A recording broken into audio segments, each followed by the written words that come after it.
Zee 24 तासच्या खास मुलाखतीमध्ये मनोज जरांगे यांना अश्रू अनावर झाले। मराठा समाजासाठी आरक्षण दिल्याचं समाधान असल्याचं मनोज जरांगे पाटलांनी म्हटलंय।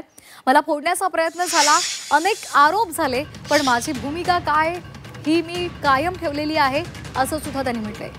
मराठा समाजाला एकजूट ठेवावी असं सुद्धा त्यांनी म्हटलेलं आहे। तुमच्या लेकरा बाळाला मला मोठं की मला खूप तुम्हाला मोठं करायचं आहे, मला एकदा साथ द्या, तुमच्या लेकरा बाळाला मला मोठं करू द्या। मी थोड्या दिवसाचा पाहुणा आहे, आता बेत नाही मी मरायला। 3 कोटी मराठी आरक्षणात गेलेत।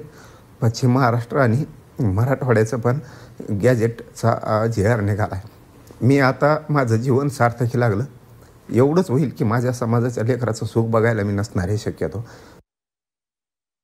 मी कधी म्याने चालू नाही, फुटलो नाही, माझ्यावर लई संकट आले, मला उघडं पाडायचा प्रयत्न केला, मी हटलो नाही। पण मला गर्व वाटतो माझ्या समाजाचा की अशी जात पुन्हा होणे नाही मराठ्यासारखी। एका हाकेवरती करोड करोड लोक येतात, ही सोपी गोष्ट नाही, मी त्याच्यातच खुश आहे।